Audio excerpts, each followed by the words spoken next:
she submitted a very interesting project on international marketing communications. It's a consulting project for students, and we very much enjoyed reading about it.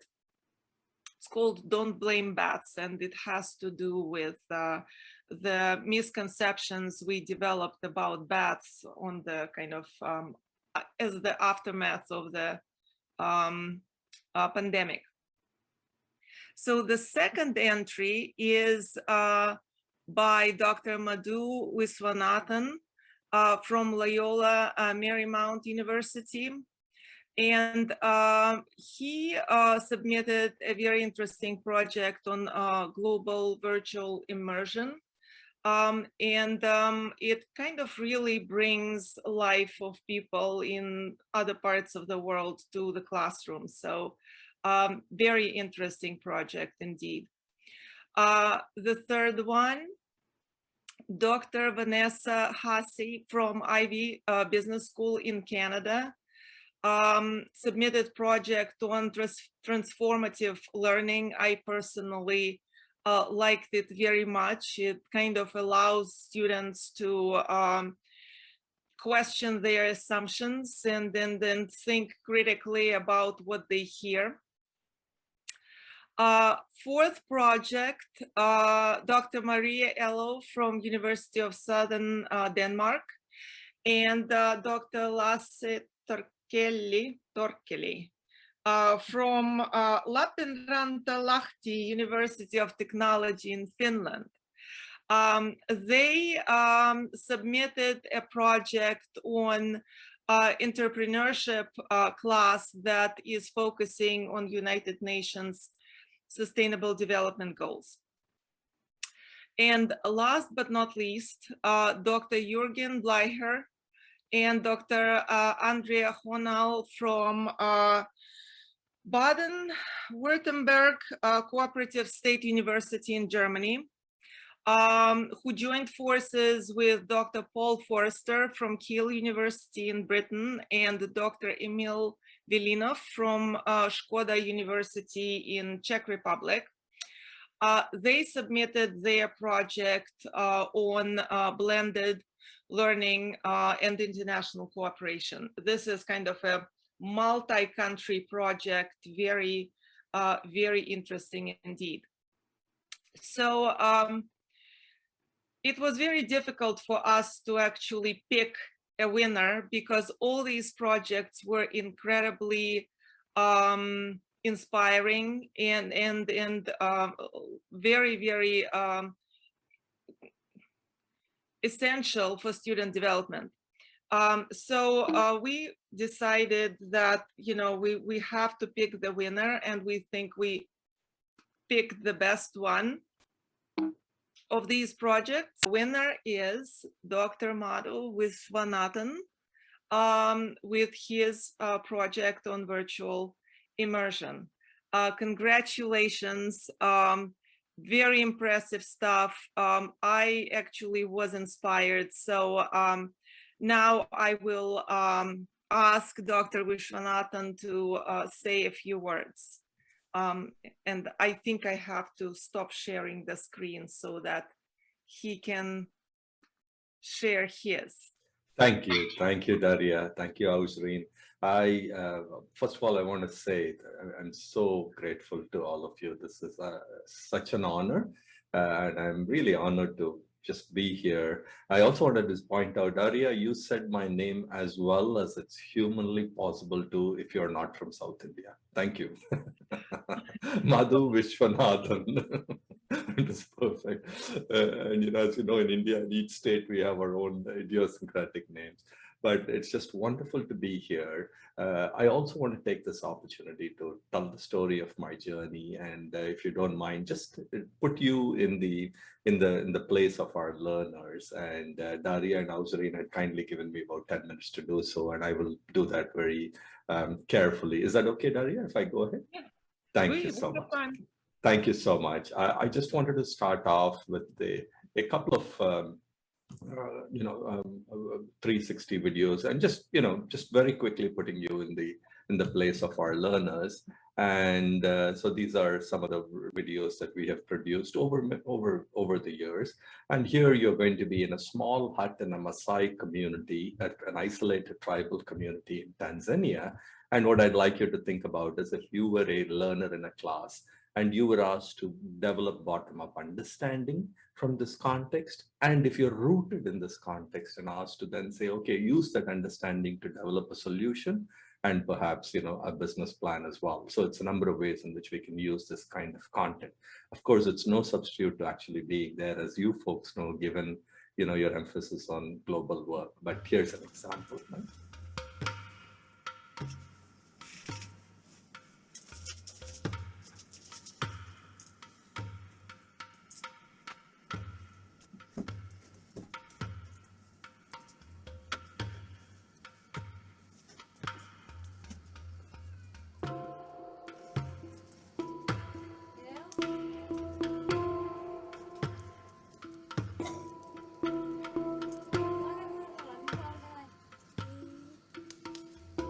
Again, I don't want to show the whole video, but that was just one example. And then again, I will take you to another place, and just give me a minute to get this here. If I can find the video, sorry about that. 1 minute, folks. I think I'm going to, I've lost that screen. Just give me 1 minute.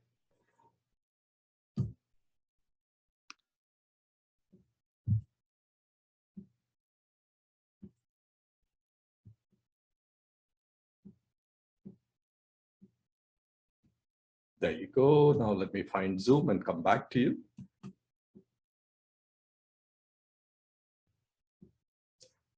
That's just one example of a video, and I'll show you one more later on. But we do a number of different things, and I wanted to tell you a little bit about our journey as well. And I think you can see my screen now about global virtual immersion. And very briefly, I just wanted to say I've been around forever. I've been at Illinois since 1990 and at Loyola Marymount University since 2019. And my work has been on a variety of different, what I call left brain and right brain topics. And these are covers of my bestsellers. They are bestsellers within my family, just so you know. I buy a lot of copies, and my wife and son, and I autograph for them. But it's really been a wonderful journey of left brain and right brain. And today I'm going to talk briefly to you about the right brain. And I've been very fortunate to pioneer this area of subsistence marketplaces. And this is our website. We have started a new journal as well. And if you go to this website, you will see a variety of different resources that you're most welcome to look at. And I will try once again to share my screen and show you a little bit about what we do. And as you can see here, this is a knowledge practice portal. And if you go to immersion, you can see a lot of our material. There's day in the life videos. There are, a variety of 360 videos and so on. And you just saw an example of one. And so if you were to go to one of these, you can play these videos as well. And of course, this has been available to the community in a lot of different ways. So here's one more example of a video. And here I'm walking around a marketplace in Tanzania. And you can see, you can experience the marketplace. And this looks even more amazing if you do it on, a virtual reality. You're almost like right in the middle of this place and you're walking around and so on. And so there's lots of different things that we are able to do with these different methods. So moving along, I just wanted to say a couple of things and on our journey. And our journeys involve many different things: day in the life videos, 360 videos, a poverty simulation, recorded interviews. We do virtual interviews with people across the world. We have semi-dedicated teams. I just did about 100 for an online executive MBA program. So there are many different ways in which we try to get people to immerse virtually and move from sympathy to informed empathy. And that's what we really mean by virtual immersion. But underlying all of this is our approach, which is bottom up. And you'll keep hearing those words again and again, bottom up. And our story is really about contexts with a broad range of low income. For example, here is a context in Mozambique, which is social, environmental, and economic. I mean, you have a resource like firewood. You have girls going out to look for firewood and therefore not getting an education. You have environmental issues, both local, as you saw in that small hut where people are breathing that smoke, and in terms of global environmental issues like deforestation. So this journey started off in 1997 in urban adult education, looking at the low literate, low income consumers. And it's taken me around the world, as you can see, Maasai community in Tanzania, parts of India, and so on. And it's taken me to so many different places. On the top left, I'm in a village hit by a tsunami, and there were a group of students with me. And these kinds of experiences stay with them for the rest of their lives. And I'm a very big believer in this path of global to local. Sometimes we dismiss local issues, but when we learn about them globally, then it opens up our eyes that we have the same problems right here at home and so on. And so that's part of what we try to do in these very different contexts. So let me again share this again.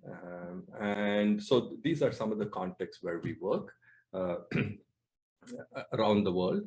And you also see me on the top right, actually cheating people to teach them what I call marketplace literacy. So this is an academic social enterprise. We work with a lot of women around the world. On the bottom right, you see, women from self-help groups in South India. This is a refugee settlement in Uganda where we work, and it's an amazing place to go to. It's one of the saddest places I've been on, in my life. And so these are the contexts. So very broadly speaking, our approach is not macroeconomic. It is not bottom of the pyramid. These are all very important approaches, macro or meso level. Our approach is that starts at the micro level, and it is bottom up. And this is where the entire learning philosophy and virtual immersion comes from, and immersion itself comes from. And from there, we want to gain insights for global business, for marketing, for entrepreneurship, for product development, and so on. These are, again, some of my other bestsellers. As I mentioned, these are ebooks. And I tend to do ebooks and self-publish so that it can reach a lot of people. And these scenes are important scenes in my life, because when I was there, I was bottom up, learning from them, as I have with hundreds of students as well. But then when I'm telling you about it, I'm being top down. And this is the dance that has been part of my journey and part of virtual immersion as well. And, I remember, a Maasai, a young man saying, "We're very poor. You're from a great university. Please help us." And I told him that to help you, I should first be a student, not a professor, because I need to learn from you bottom up. And I said that what we do is marketplace literacy, which is if you just know 3-4 trees, you can't navigate the forest of the marketplace. And we want you to understand the why of the marketplace, so that if you are, if you know beading, you know also the marketplace on the main road and in the nearby town of Arusha, so that you can go and shape the market. We worked in places around the world. This is our program in Mexico. So I tend to call myself an Indian, East African, Mexican American. I have my sisters and brothers in Tanzania and Mexico, and then I have I consider India my mother and US my father. So this is another one of my bestsellers. It's an iceberg that's upside down, and the idea there is, when you turn that iceberg upside down, you're bottom up and you get a lot more insights that's beneath the surface as well. We try to bring out voices. That's really our research. That's really our education. It's to bring voices that are previously unheard.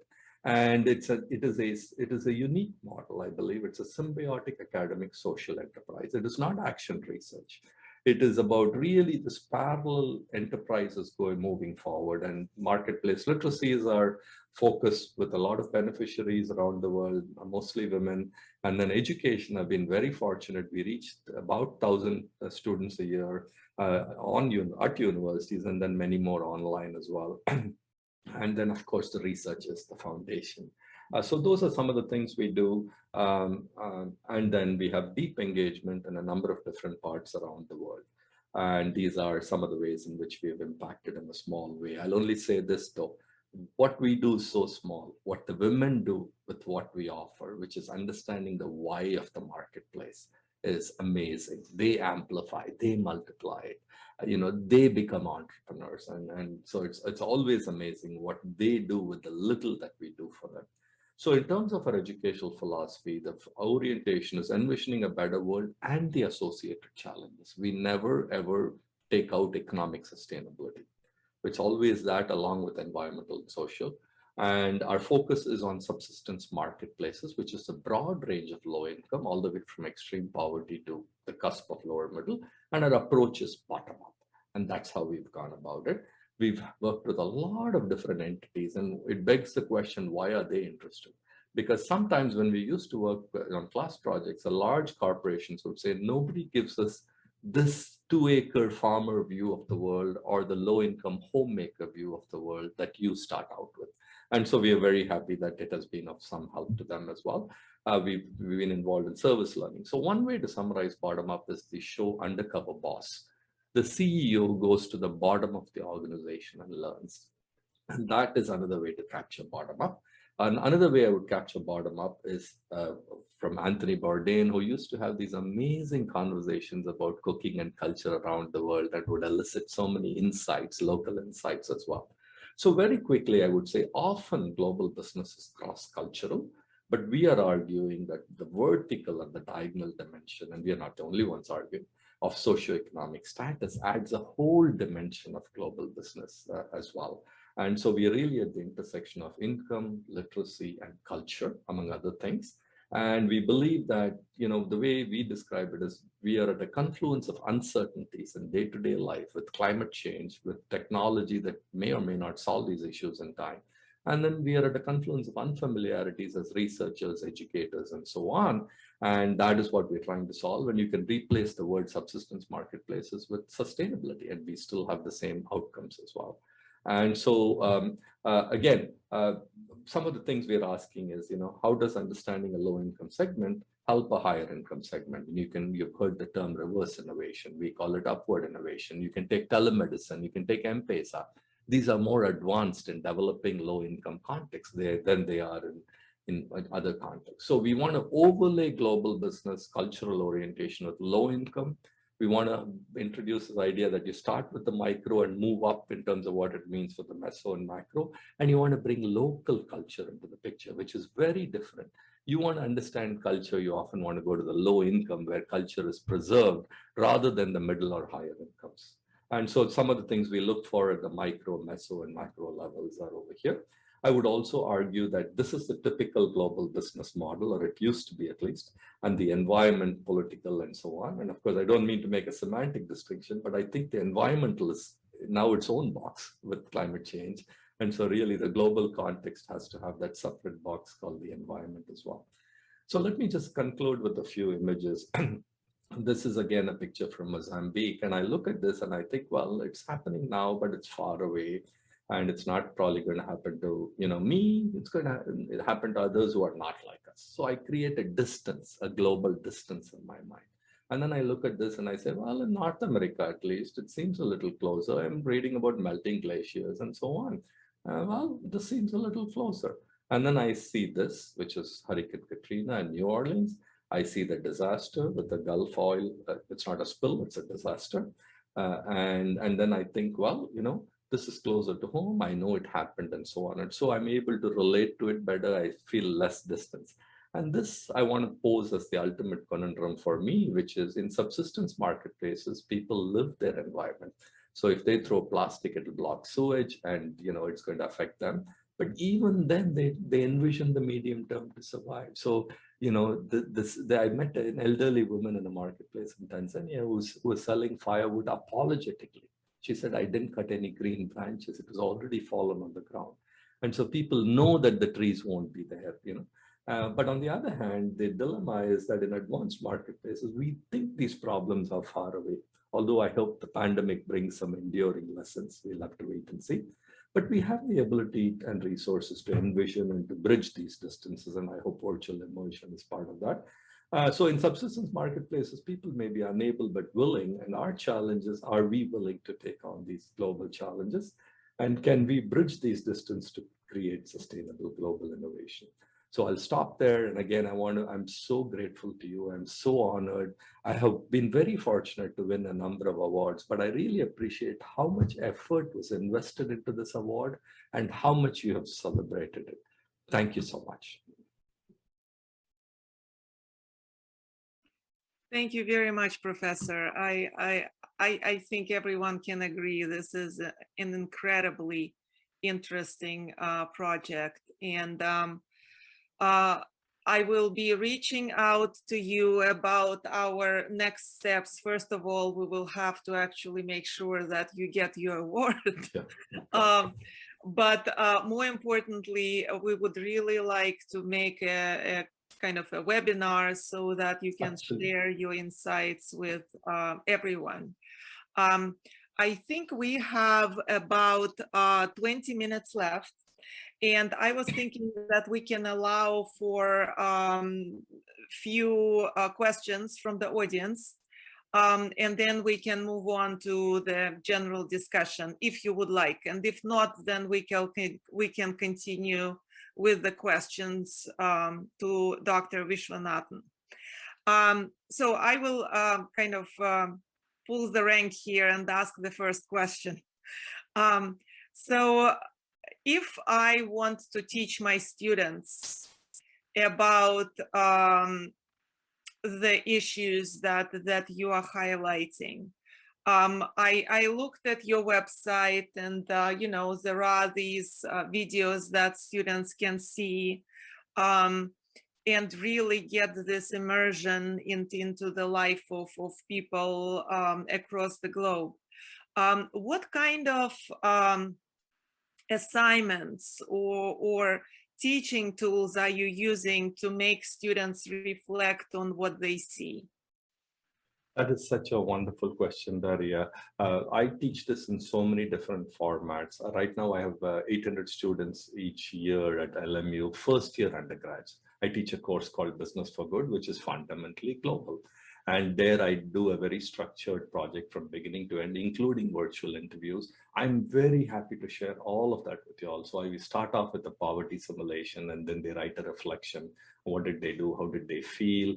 And so on. And if I get a chance, I will show it very briefly to you, but we created that all the way through to developing understanding bottom up, developing ideas for products as solutions, developing a business plan. And throughout this virtual immersion helps in so many ways. I often give people interviews and make them write a first person account. So we have used a variety of interviews. And then I have taught a year-long cross-campus class for 13 years, design, engineering, business students. That's the one with all these projects that I mentioned. And there I take them all through along with an international immersion, and I would take them all through, and they would end up with a product prototype and a very detailed global business plan. And then I teach an online MBA class where I have a structured project over 4 weeks. The first 4 weeks are on subsistence marketplaces. The second is on environmental sustainability. And again, I take them through this process of bottom up. I share a lot of these different materials. So many different ways in which we've used it for so many different audiences, from first year undergrads all the way to executives. And you know, whether it's a single assignment to reflect or a mini project or a year-long project, we have all those different forms and all the assignments along the way. And I also have narrated, you know, PowerPoint where I take them through the assignments and so on. So I hope that instead of using a cliche like bottom up or virtual immersion, we've really provided the tools to you. And finally, this is really a passion and something that I would consider a very high compliment if you thought of me as a resource and just reached out, and I will help you to do that. So please count on that. And by the way, virtual interviews, since we have semi-dedicated people, you know, we are able to conduct virtual interviews across the world, which just adds an amazing component. So if you're interested, again, I can't promise all of this, but I will certainly do my best to be a resource for you all. Thank you very much. Any other questions?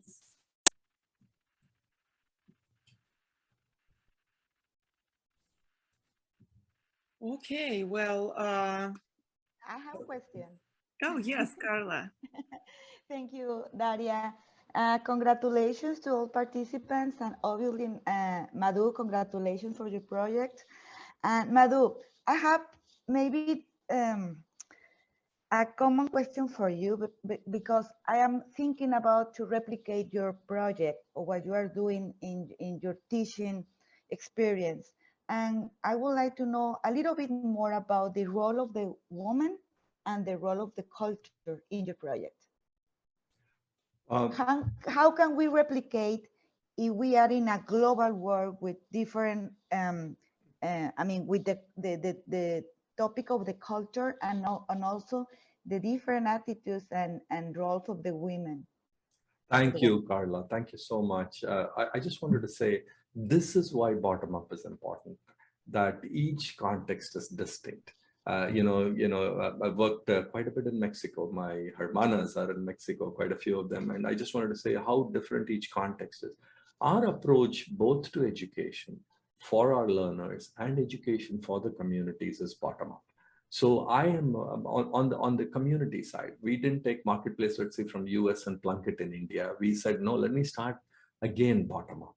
And that's one of the learning. I'm doing 2 projects with my online MBA program. And the first thing they do is once they finish the first project, they say, okay, do I take the same solution to the second project, which is at a higher income? And I said, no, first you understand the need itself at the second. Don't even assume it's still there in a higher income. So that is part of being bottom up here. So I'm a very big believer in this philosophy of bottom up, that, you know what, give up control and then you get the right kind of control. Same thing with our programs. I completely entrust our people in Tanzania and so on. They are the experts on the ground who co-create the program with us. That is our dedicated folks who work on this. And so they have to create it bottom up. So I couldn't agree with you more, Carla. It really has to come from a variety of different contexts. Now, over time, we are able to aggregate a few things. We see very similar cognitive issues, which I call concrete thinking. In the US, people will buy the cheapest. In Tanzania, people will buy the biggest because they have to walk 20 miles or 10 miles to the marketplace, right? And so we do have issues we are able to generalize slowly, but culture is such a unique issue, and the different ways in which women face problems is so unique. Their resilience is the same across, and that's why you have noticed our marketplace literacy is almost exclusively is being focused on women. But there's so many things we can learn, and I will just add this, Carla. There's nothing I learn more from than sitting with a group of women and learning about their problems, learning about their resilience, and so on. I was in Monterrey, and this is the other global part, where we were celebrating our program that was actually funded by the State Department to take marketplace literacy to women and girls who have been or could be victims of domestic abuse. And there was a woman in tears on stage. She was one of our beneficiaries. I didn't understand most of what she said, probably didn't understand more than 3-4 words, but I understood. And it is a special form of fulfillment when you bridge culture and you bridge language, sometimes double translation. I mean, I love to work in the US and India. They are my home cultures. But then when you can bridge culture, it is really amazing. And some of my greatest experiences have been when I go into a room with, say, 100 tribal women or 60 facilitators or beneficiaries in Mexico and so on. And at the end of a couple of hours, we've made a connection. And that is very important, I think. And it means a lot for our beneficiaries that somebody is taking the time and we are taking the time to learn from them. So sorry for the long answer. No. Thank you. Thank you so much. That's amazing. Can I just show you one very quick thing? This is a poverty simulation. I won't take up your time, but I just wanted to show you that, you know, this is the kind of work we've done where you can walk through a village and then face a lot of restrictions. We do this online synchronously, but this is an asynchronous one, and I would encourage you to try out these things as well. And there are limited resources, of course. For example, there is time is a limited resource. They can go shopping, it's a limited resource. So, and we do this online as well. So, you know, this is one example of what we do. There's lots of different content like this. And so, you know, I hope you get a chance to explore some of this content. And, you know, we are certainly there if we can be of help to you in any way. So this has really been my goal. And we're happy to be a resource in any way you want us to be. I have a question if we have a moment. Yeah. Thank you. Congratulations, Professor. I did a bit of that simulation that you just shared. And so I was wondering, do you have lesson plans where I can walk through with students, because I went through maybe half of the simulation where the woman's getting water and then she's making choices throughout the day of going to work and these other, marketplace issues. Do you have a lesson plan, and how long would that activity take a student to go through? Oh, absolutely. And so we do it on campus. We do it online now, synchronous, and then we do this, which is more an asynchronous poverty simulation. And I ask people 3 questions after they go through it. And online, we put up some, scenarios and then give some questions, and we'll share that as well. But the 3 questions are: what did you do? How did you feel? And what did you learn about poverty? And the how did you feel is what completely takes people aback. Even students who think, oh, they're poor because they're lazy or something like that, they are amazed at how anxious they were in just a simulation.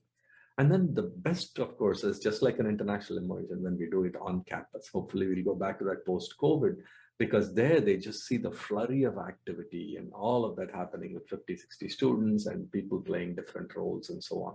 And I think what I will do is I will make a concerted effort to make sure everything comes with the lesson plan right next to it, Karen, as per your comment. I'll certainly work on that. It's all there. But I will make sure that it's there in a very prominent way. And I'll also extract the things that we are doing in different ways so that people can benefit from it. I'll certainly do that. But if not, please reach out to me individually and I'll be happy to share it.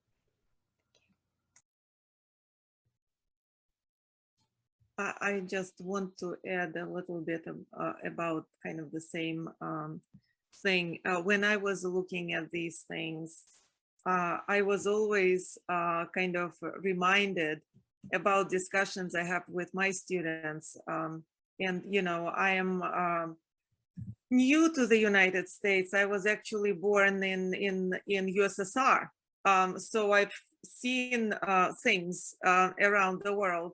And I always tell my students that they do not understand how lucky they are to live where they live in conditions that they have. And sometimes I think they just don't appreciate that, and these kind of experiences actually make them think. I'm wondering, you mentioned at the beginning of your presentation that you actually take students with you as well sometimes. So my question is, do you feel that there is a substantial difference between the experiences of students virtually and the experiences of students who are actually there? Oh, absolutely, Daria. And this is where I think we should make every effort to make the virtual real. I know I have an online MBA class of 500 students, and I want to say this. This is at Illinois, and I was also the faculty who led the launch of the program 6 years ago. And I cannot tell you how much my previous experiences globally helped me to do that and helped me to design the center. I mean, it wasn't my vision. The program was not my vision, but the designing of a number of elements. And apparently it's the fastest growing MBA, and it's been, in terms of innovation of the decade, which is really a credit not to me, but to the team at Illinois. But my point is, my learning in doing these kinds of things was so helpful. I taught the first course on Coursera from my college on subsistence marketplaces. But before that, Daria, I had taken hundreds of students across the world for many years. And there is no substitute to being there. Absolutely none. You can look virtually and say, oh, here's a computer in a village. There are computers in every village. You go there and there's one dusty room with an old computer that nobody even touches. And it's 5 miles away from everywhere. Being there when you hear the story of a woman who, with almost nothing and sometimes abuse from her husband, does all that she does to educate her children, right? There's no substitute to that. I will not pretend that. But we have to do our best. And virtual is such an efficient way. And all we are saying with bottom up is that let's be in a sensory mode. Let's suspend our beliefs and all that. And it could be looking at an image, it could be looking at a video, it could be looking at 360, it could be listening to somebody. That's all we are saying. And by doing that virtually, I've been amazed, Daria, at the impact. I have 98 projects with executives basically in our online MBA. Those 98 projects are amazing at how much they immersed. I gave them virtual interview options every Sunday for 4 Sundays. I have 800 first-year undergrads. I gave them virtual interviews. I gave them all this. It's amazing the quality of their projects and how much they immersed. And since there is a structure to it, they go through it. So virtual, is an efficient way. In a post-COVID world, it is so much less expensive than the real. I will never claim it's the same as the real. Right now, I want to transport all of you to Arusha right now, because then you will feel it and we can go to the Maasai community. And, there's just something to that, right? But I would say the virtual is an efficient, very efficient substitute, and it works quite well. If, as Karen asked and others asked, we build around it the experience, small assignments that lead to a larger deliverable, hopefully, the before and the after, and the number of things we do. For example, when students generate ideas, I tell them bottom up before top down, meaning don't look at what's already out there. I want you to come up with something. Same with the need. Don't think need is education, health, and traditional categories, right? You come up with a different way to articulate a need, and you may see something nobody else does because you're letting the senses work for you. So. Well, thank you, Madhu, very much. That about wraps up our session. I can see our president, Jeremy Clark, joined us for a second there. So welcome, Jeremy. Nice to see you. You missed a wonderful presentation. It's recorded if you want to watch. Once again, our congratulations to all finalists. And we plan to actually follow up and make this into a learning experience to all AIB members. Thank you, all the participants. I'm sorry we ran out of time, so we cannot actually have breakout rooms and discussions as I promised. Well, we will just have to do it again some other time. Thank you very much and enjoy the rest of the conference.